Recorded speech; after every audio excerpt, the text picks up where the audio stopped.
O Erro, de 850 milhões. A Vingança, da Doutora Valente. Você já sentiu que a pessoa que você mais ama é, na verdade, sua maior inimiga? Fique até o final para ver como o karma pode destruir um homem em apenas 150 minutos. Dê um gostei e inscreva-se agora se você acredita que a ambição cega tem um preço muito alto. Os papéis do divórcio atingiram a bancada de granito com uma finalidade que ecoou mais forte do que qualquer sino de formatura. Mateu ajustou sua gravata de seda, recusando-se a olhar nos olhos de sua esposa, e murmurou: Eu preciso de uma esposa, Lúcia, não de uma estudante perpétua. Estou farto de carregar você nas costas. Ele saiu pela porta, convencido de que acabara de se livrar de um fardo financeiro. Mal sabia ele que a estudante que acabara de abandonar estava exatamente a 45 minutos de entrar em uma sala de reuniões para assinar o maior acordo de aquisição biotecnológica da década. Mateu pensou que estava se divorciando de um peso morto. Ele não percebeu que estava se divorciando de uma mulher que estava prestes a se tornar multibilionária. O sol da manhã filtrava-se pelas cortinas de seda do luxuoso apartamento na rua Oscar Freire, no coração dos Jardins, em São Paulo, projetando sombras longas e pálidas pela sala. Era uma terça-feira de maio. Especificamente, era o dia 14 de maio, o dia da formatura de Lúcia Valente. Durante 3 anos, Lúcia sobreviveu com 4 horas de sono por noite, café requentado e uma força de vontade inabalável.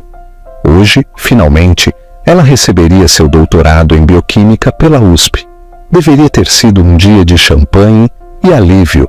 Em vez disso, o ar no apartamento estava tão pesado que custava respirar. Mateu Sterling, seu marido há 5 anos, estava de pé junto à ilha da cozinha. Vestia seu terno azul marinho sob medida, o mesmo que usava quando tinha que demitir alguém em sua agência de marketing de médio porte. Ele checou seu Rolex Submariner, um presente que Lúcia lhe comprara com suas economias de 2 anos atrás. E suspirou com força. Lúcia, você está me ouvindo? A voz de Mateu era calma, o que a tornava pior. Era a voz de um homem que ensaiara esse discurso 1000 vezes na frente do espelho. Lúcia ficou congelada perto da cafeteira, com a mão tremendo ligeiramente, enquanto segurava uma caneca que dizia Futura CEO. Ela a deixou lentamente sobre a mesa. Estou te ouvindo, Mateu. Só estou tentando entender o momento. Hoje, você vai fazer isso precisamente hoje. Mateu pegou um envelope pardo da bancada e o deslizou pela superfície de mármore. O envelope parou a centímetros da mão dela. Não existe um momento bom, Lúcia, disse ele com um tom impregnado de uma paciência condescendente. Mas, francamente, eu não queria ficar sentado por 3 horas em uma cerimônia fingindo estar orgulhoso de você por adiar a idade adulta por mais alguns anos. As palavras foram como um golpe físico. Lúcia olhou para ele. Olhou de verdade. Ele era bonito de uma maneira convencional e polida. Maxilar quadrado, cabelo loiro perfeitamente penteado, mas seus olhos estavam frios. Eram os olhos de um homem que olhava para relacionamentos como se fossem planilhas contábeis. Adiar a idade adulta? Repetiu Lúcia, com a voz apenas um sussurro. Mateu, eu estive trabalhando em uma sequência de proteína sintética que poderia revolucionar a forma como tratamos doenças autoimunes. Isso não é um passatempo, é o trabalho da minha vida. Mateu soltou uma gargalhada seca e sem humor. É um projeto de feira de ciências, Lúcia. E enquanto você brincava no laboratório, quem esteve pagando a hipoteca? Quem pagou os jantares, as férias? Eu estive carregando nós dois e estou cansado. Quero uma sócia que contribua para o mundo real, não alguém que persiga fantasias acadêmicas. Você acha que Mateu tem razão ao pedir o divórcio ou é um egoísta que não vê o potencial da esposa? Deixe sua opinião nos comentários antes de seguirmos com essa incrível vingança. Não esqueça de compartilhar este vídeo. Ele se aproximou dela, quebrando a distância. Cheirava a sândalo e a um desapego caro. Eu conheci alguém, acrescentou casualmente, como se mencionasse o clima. O mundo pareceu girar fora do eixo para Lúcia. Você o quê? O nome dela é Jéssica. É vice-presidente na firma. Ela tem os pés no chão, ganha dinheiro de verdade, entende a pressão sob a qual estou. Estamos no mesmo nível. Ele ajustou as abotoaduras. Já mudei minhas coisas para o quarto de hóspedes durante a última semana, mas esta noite ficarei em um hotel. Quero que você esteja fora deste apartamento até o final do mês. Afinal de contas, está no meu nome. Lúcia sentiu uma sensação estranha. Não era apenas o coração partido. Era clareza. Durante anos, ela havia diminuído sua própria luz para que Mateu se sentisse maior. Quando ganhava bolsas de estudo, minimizava o valor. Quando publicava em revistas científicas importantes, não emoldurava os artigos. Havia desempenhado o papel da esposa estudante com dificuldades para que ele pudesse se sentir o provedor, o grande homem. Você acha que eu sou um fardo? Afirmou Lúcia categoricamente. Eu acho que você é uma garota doce, Lúcia, mas está estagnada. Tem zero ambição pelas coisas que realmente importam: status, riqueza, estabilidade. Mateu checou o relógio novamente. Olha, assina os papéis. É uma separação padrão. Você fica com sua dívida estudantil, eu fico com meus ativos. É justo. Ele tocou o envelope com os dedos. Feliz formatura, Lúcia. Faça um favor a si mesma. Consiga um emprego como técnica de laboratório ou professora. Pare de sonhar. Com isso, Mateu Sterling girou sobre os calcanhares e saiu do apartamento. A porta se fechou com um clique, deixando Lúcia sozinha no silêncio. Ela ficou olhando para a porta por um minuto inteiro. Depois olhou para o envelope. Não chorou. As lágrimas simplesmente não saíram. Em vez disso, uma vibração zumbiu contra seu quadril. Ela tirou o telefone do bolso.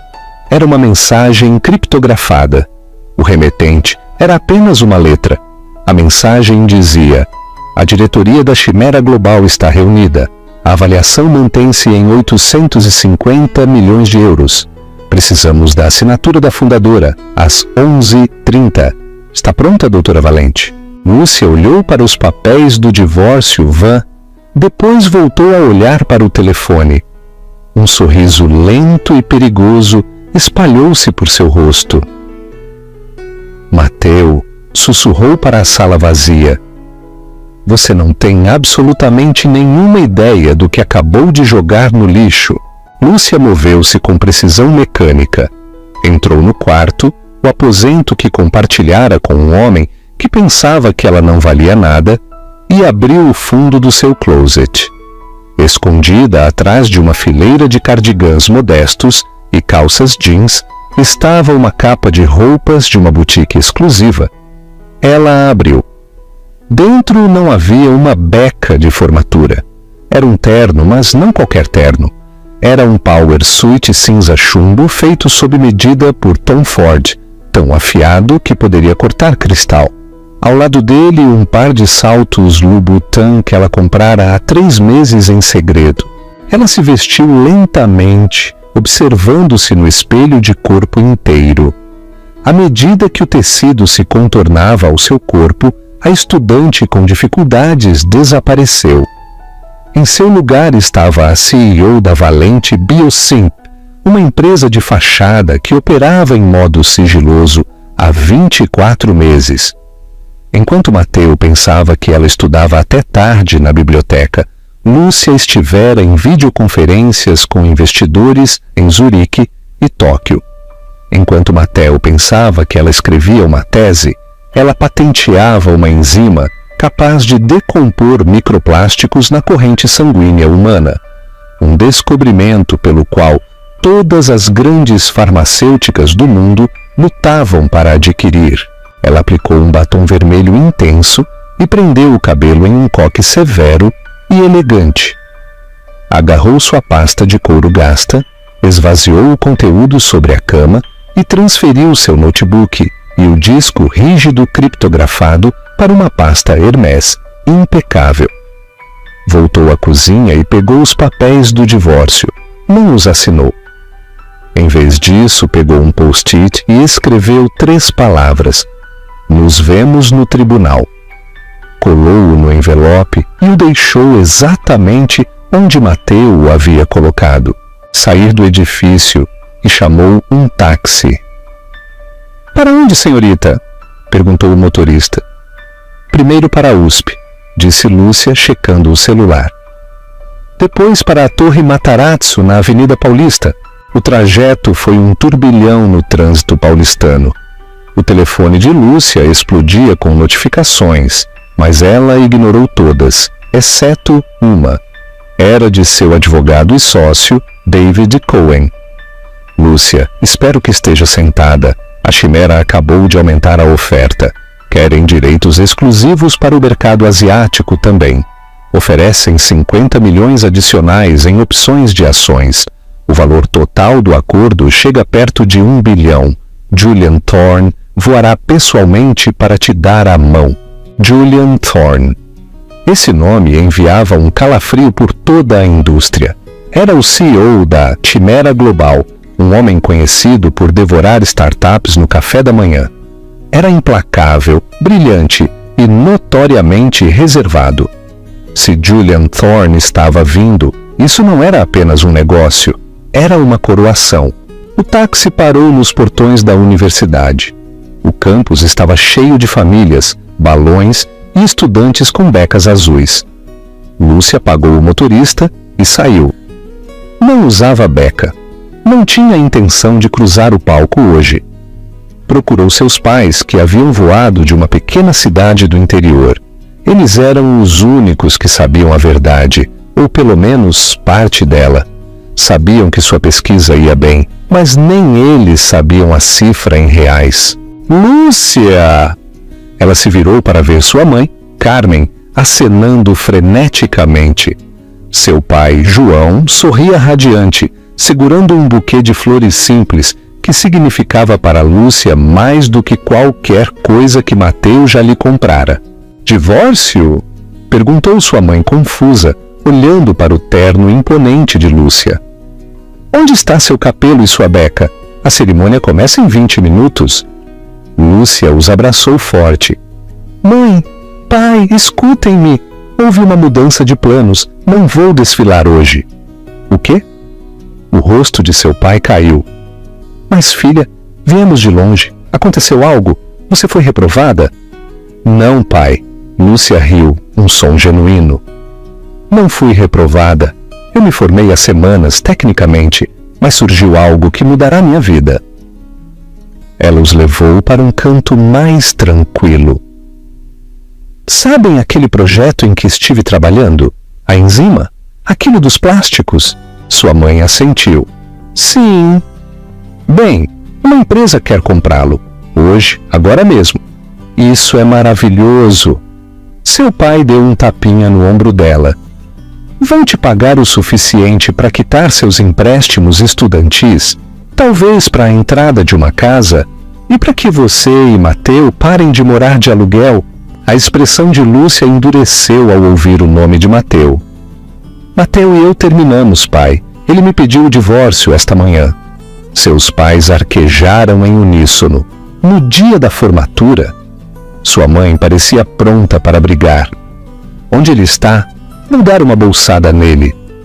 "Não importa", disse Lúcia com voz de aço. "Porque a empresa que está comprando minha pesquisa..." "Pai, eles não vão me pagar para a entrada de uma casa. Eles vão me pagar 850 milhões de euros. O silêncio entre os três foi absoluto. O barulho da banda de música ao longe pareceu desaparecer. 800 gaguejou seu pai, perdendo a cor. Milhões. Sim, mas tenho que ir assinar os papéis agora. Preciso que confiem em mim.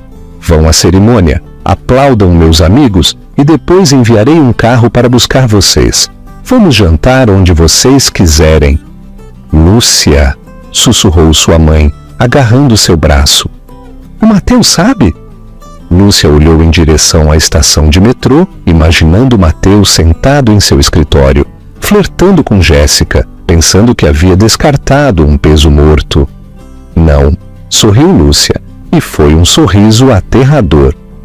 Ele acredita que estou desempregada e vou me certificar de que ele continue pensando isso até que eu esteja pronta para enterrá-lo. Nesse momento, um elegante Maybach preto parou junto à calçada. Um motorista uniformizado desceu e abriu a porta traseira. Doutora Valente, o Sr. Thorne à espera. Lúcia beijou seus pais atônitos no rosto. Vejo vocês à noite.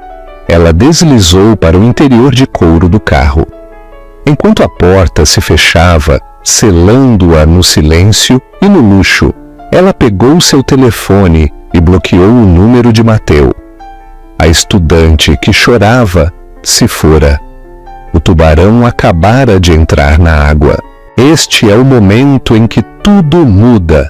Se você fosse Lúcia, teria assinado o contrato ou teria buscado outra oferta? Diga o que pensa nos comentários e inscreva-se para não perder o final de Mateu. A viagem de elevador até o 500º andar da Torre Matarazzo pareceu menos uma subida e mais uma câmara de equalização de pressão. Lúcia checou seu reflexo nas portas de latão polido. A mulher que lhe devolvia o olhar não era a estudante de pós-graduação que cortava cupons para comprar macarrão instantâneo. Era uma predadora entrando em um novo ecossistema. As portas se abriram, revelando uma recepção maior do que todo o seu apartamento anterior. Tudo era mármore italiano minimalista, esculturas abstratas que pareciam perigosamente caras e um silêncio tão profundo que chegava a ser pesado. Doutora Valente por aqui. Uma recepcionista com um fone de ouvido que parecia uma joia gesticulou em direção a portas duplas de cristal jateado. Esperando do lado de fora estava David Cohen. David era um pitbull em um terno risca de giz, um homem que vivia para litígios de alto risco, mas até ele parecia pálido hoje. Você parece aterrorizado, David, murmurou Lúcia ao se aproximar. Não tenho medo do acordo, Lúcia. Tenho medo do homem que está lá dentro, sussurrou David rapidamente. Julian Thorne não é apenas um investidor. É um predador alfa. Não quer apenas a enzima. Quer possuir a mente que a criou. Ele vai me colocar à prova. Não vou fraquejar. Já terminei de fraquejar diante dos homens, disse Lúcia com a voz fria como gelo. Vamos entrar. David empurrou as portas. A sala de reuniões da Quimera Global dominava uma vista panorâmica de São Paulo.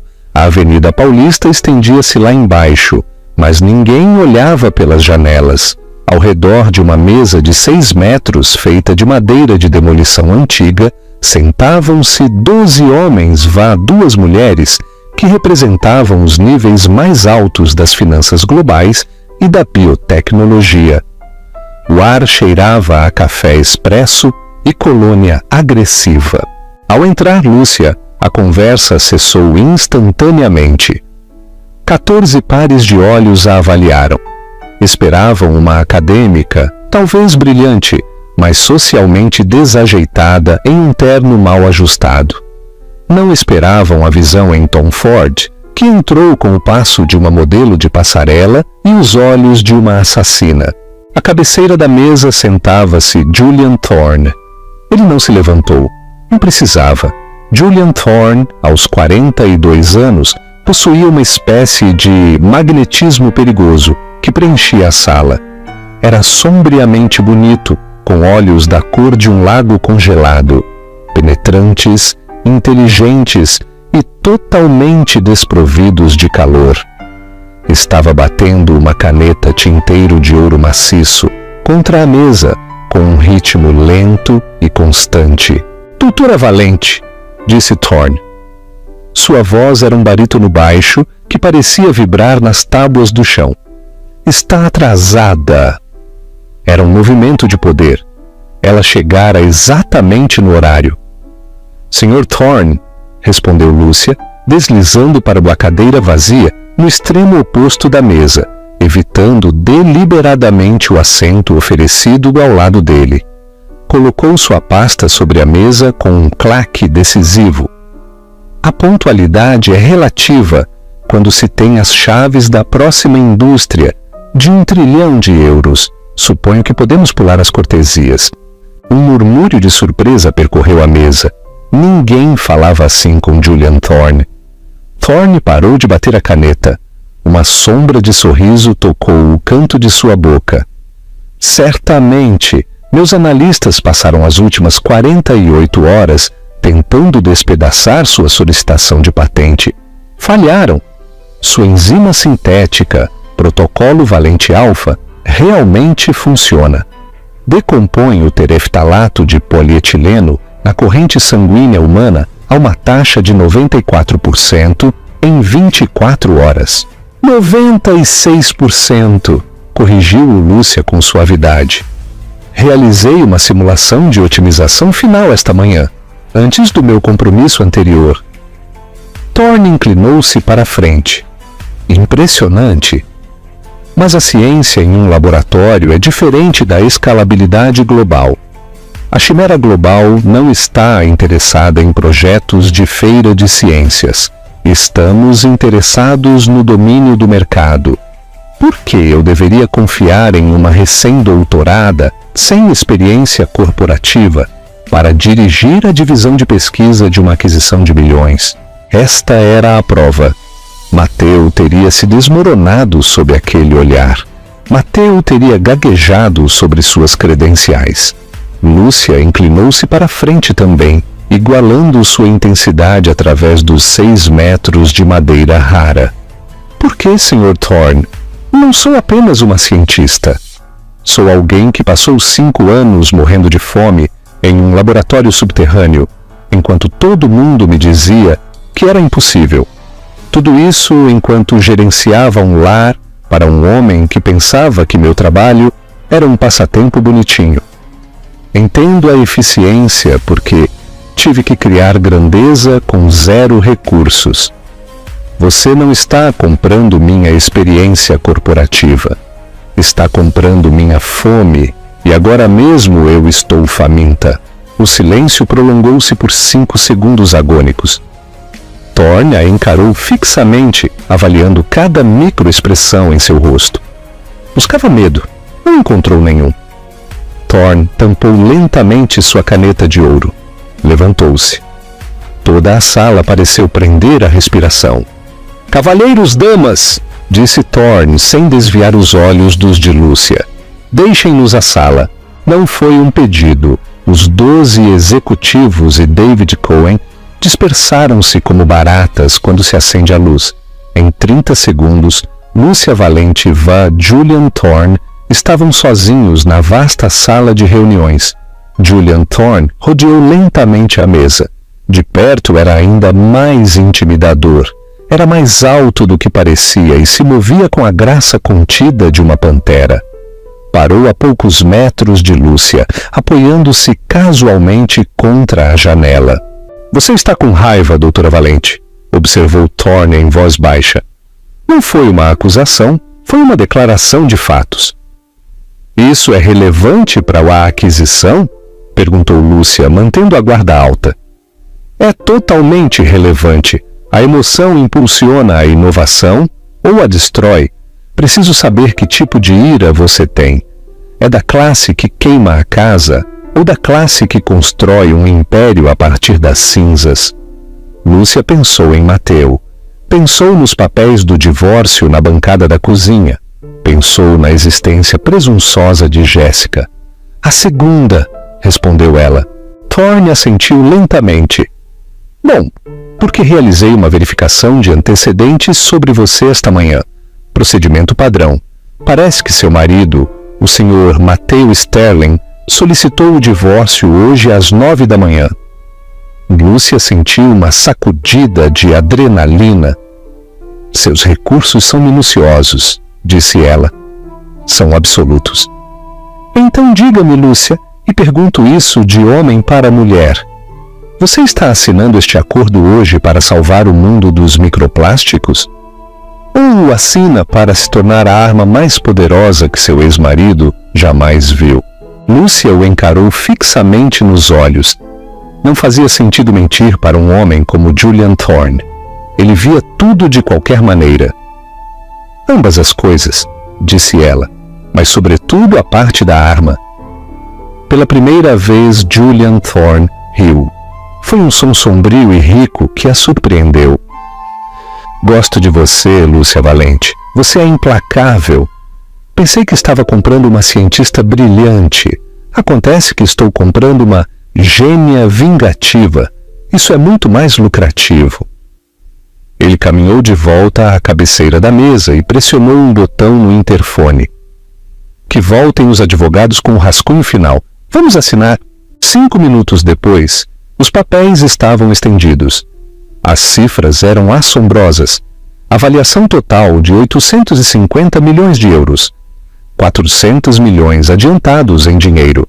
O resto em opções de ações e bônus por desempenho durante 3 anos. Lúcia conservaria uma participação de 10% e permaneceria como diretora científica com um salário de 2 milhões de euros por ano. Sua mão não tremeu enquanto pegava a caneta. Assinou seu nome completo. Lúcia Valente. Com essa assinatura, a estudante com dificuldades deixou de existir. Agora ela era uma das mulheres mais ricas do Brasil por mérito próprio. David Cohen parecia que ia desmaiar de alívio. Thorne simplesmente abriu uma garrafa de Dom Perignon Vintage que apareceu de um refrigerador oculto. Serviu 2 taças e entregou uma a Lúcia. Pelas sociedades nascidas no inferno, brindou Thorne, brindando com ela. O champanhe tinha gosto de vitória, frio, afiado e caro. Enquanto Lúcia bebia borbulhas de luxo em uma cobertura, Matthew Sterling fazia o check-in em um hotel nos Jardins. O quarto era excessivamente caro e moderno, exatamente o tipo de lugar onde Matthew pensava que homens de sucesso se hospedavam. Atirou o paletó sobre a cama e afrouxou a gravata, sentindo um profundo alívio. Pegou o telefone e discou. Oi, gata, murmurou quando Jéssica atendeu. Você fez? A voz de Jéssica era rouca. Ela estava no escritório, fingindo trabalhar. Feito. Soltei a bomba esta manhã. Deus, você deveria ter visto a cara dela. Parecia um cachorrinho chutado. Quase me senti mal. Quase. Matthew riu, servindo-se de um uísque do frigobar. Ela chorou? Perguntou Jéssica com crueldade. Surpreendentemente não. Ficou lá de pijama com um aspecto patético. Disse para ela sair até o final do mês. Finalmente, Jess. Sem mais peso morto. Sem mais financiar estudos intermináveis. Estamos livres. Ótimo, ronronou Jéssica. Porque reservei uma mesa no DOM para comemorar esta noite. Vai custar uma fortuna. Gata, acabei de me livrar de uma responsabilidade financeira enorme. Podemos pagar. Eu sou o homem da casa agora. Eu ganho o dinheiro de verdade. Matthew desligou, sentindo-se o rei de São Paulo. Caminhou até a janela e olhou a cidade. Sentia-se mais leve. Havia trocado um modelo velho por um novo, elegante e ambicioso. Seu telefone vibrou com um e-mail. Era um alerta automático do banco. Assunto: alerta de conta conjunta. Aviso de cheque especial. Matthew franziu a testa. Abriu o e-mail. Sua conta corrente conjunta fora negativada em R$ 12.500. O saldo atual era de R$ 12.000. Matthew ficou encarando a tela. Essa era a conta que usava para pagar o condomínio Vá às contas fixas.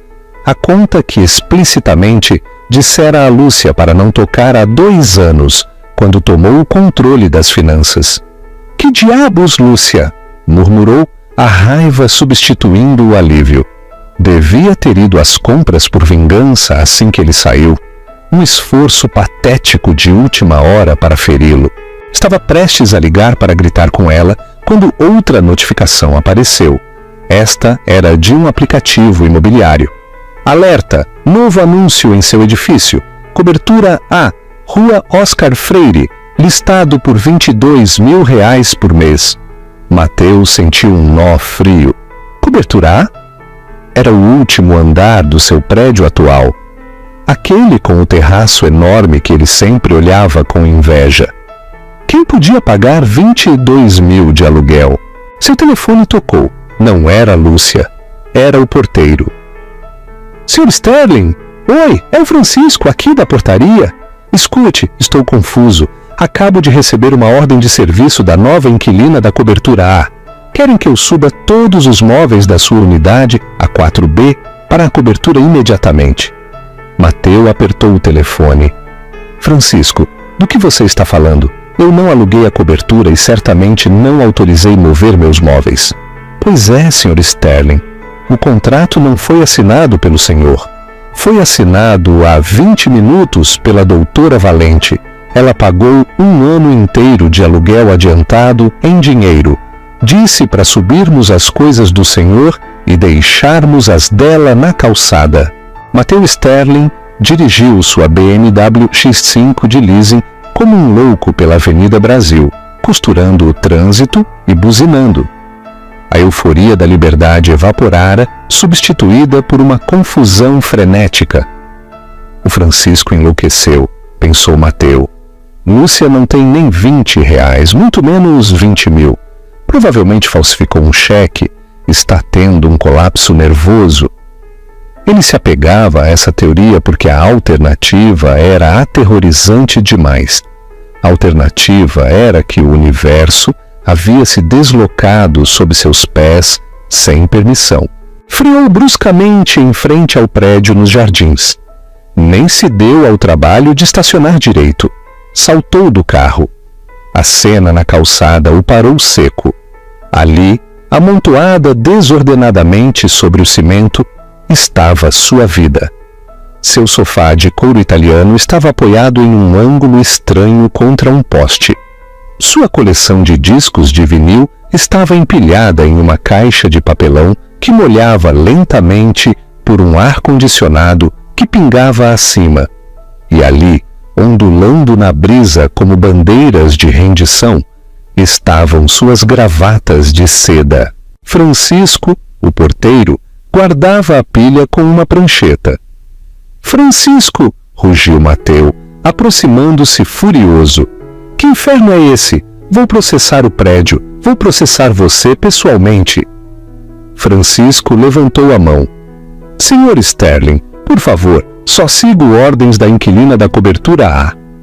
Eu sou o inquilino do apartamento 4B, gritou Mateu, pegando um punhado de camisas da pilha. Lúcia não tem direito de fazer isso, ela é minha esposa. Na verdade, uma voz fresca flutuou da entrada do prédio. Segundo os papéis que você me entregou esta manhã, sou apenas um fardo financeiro do qual você precisava se livrar. Mateu deu meia volta.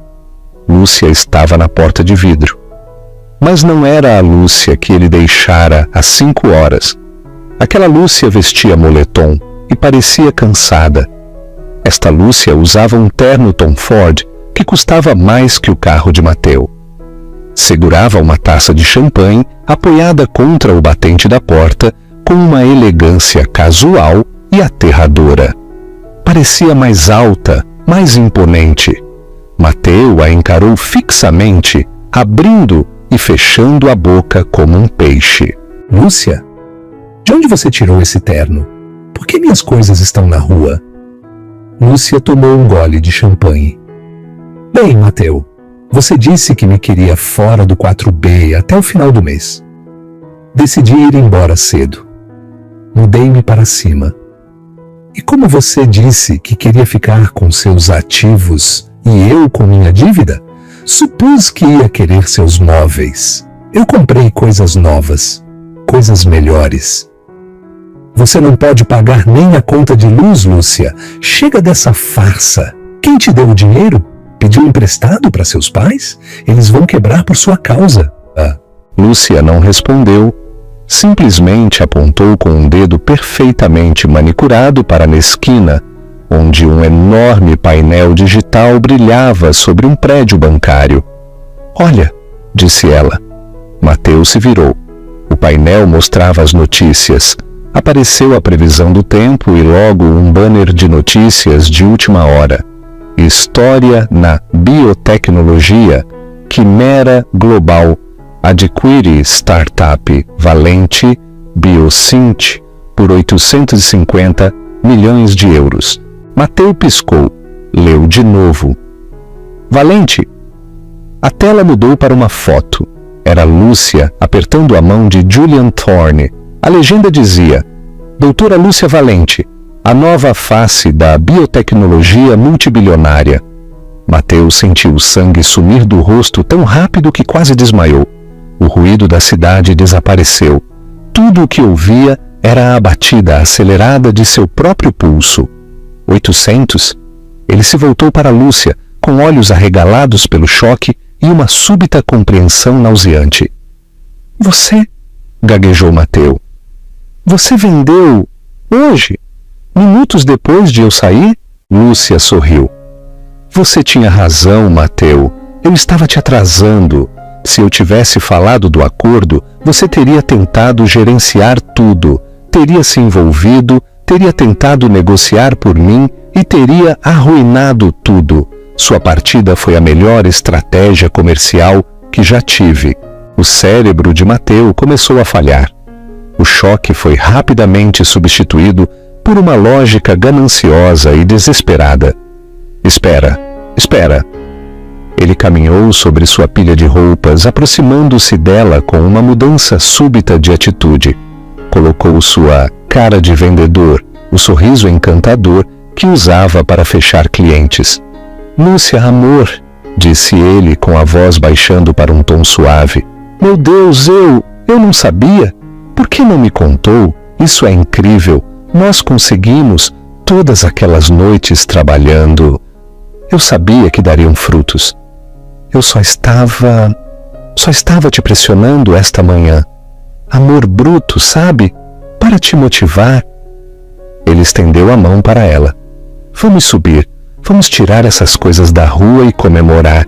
Temos tanto para planejar. Lúcia não se mexeu. Apenas olhou para a mão estendida dele como se estivesse coberta de lama. Francisco, disse ela com calma. Sim, doutora Valente, respondeu o porteiro. Se este homem puser um único pé além do umbral deste edifício, chame a polícia. Ele está invadindo propriedade privada. Mateus congelou. Lúcia, você não pode fazer isso. Somos casados. Não por muito tempo, disse ela. E Mateus, não se preocupe com o hotel de hoje à noite. Cancelei sua reserva. Supus que, como você é o provedor, poderia encontrar outro lugar para dormir. Talvez a Jéssica tenha um sofá. Com isso, ela deu meia volta e entrou no hall.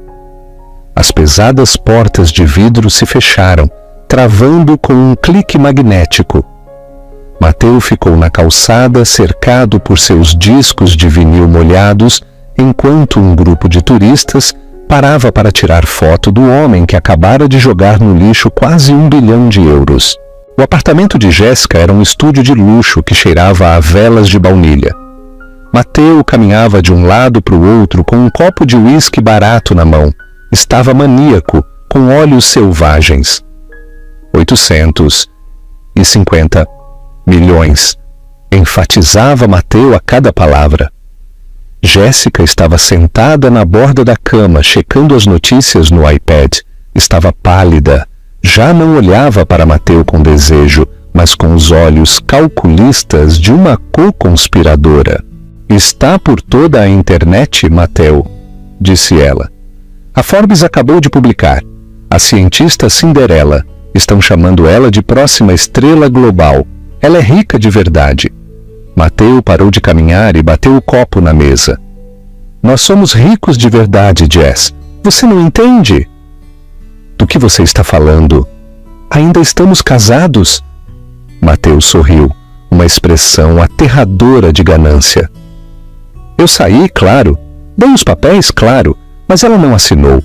Estamos legalmente casados. O Brasil tem o regime de comunhão parcial de bens, e nós não tínhamos pacto antinupcial específico que excluísse isso. Tudo adquirido durante o casamento é propriedade comum. Aquele acordo? Ela assinou hoje, enquanto ainda estávamos casados. Isso significa que metade desse dinheiro é meu. Ele agarrou Jéssica pelos ombros.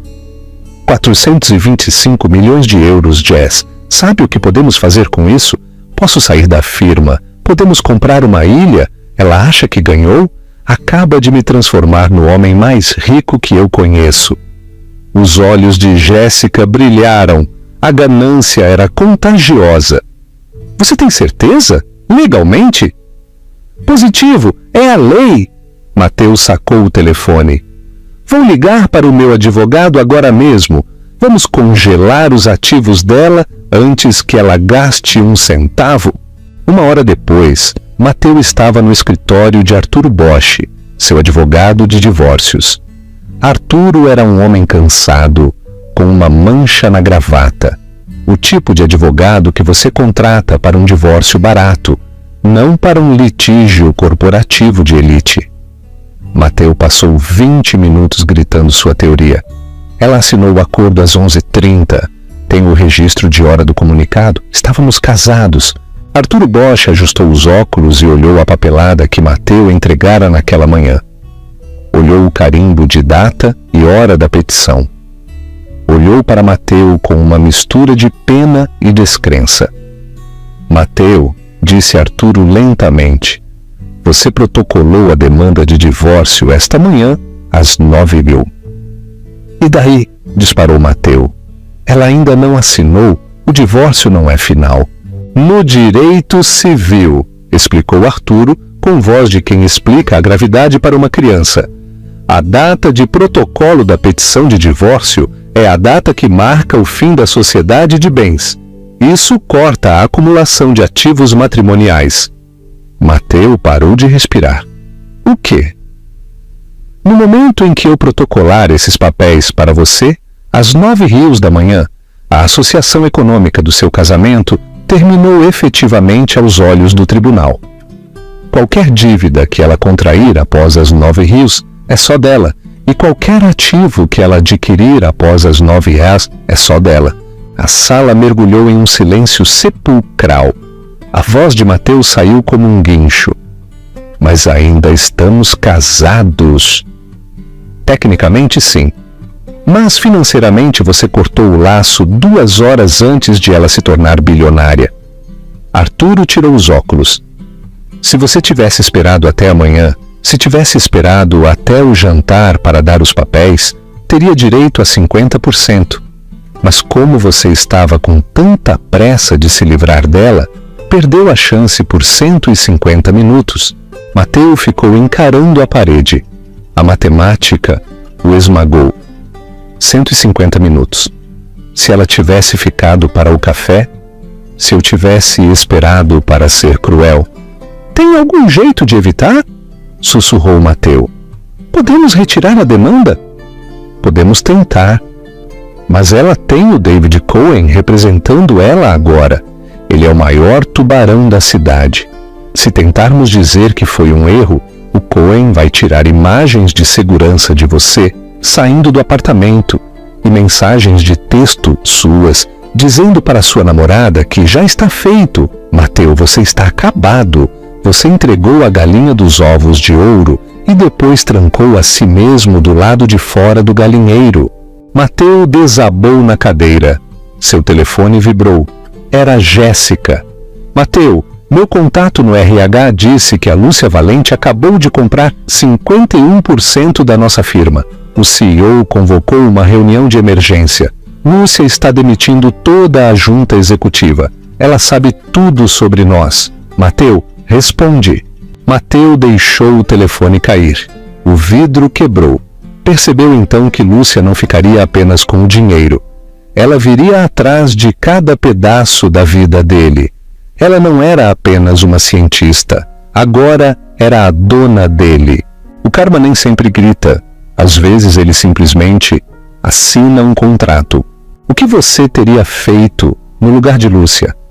Teria dado outra chance ou acha que ele teve o que mereceu? Conte para nós nos comentários. Se gostou desta história de justiça, dê seu like, compartilhe, vá, inscreva-se para mais histórias incríveis. Nos vemos no próximo vídeo.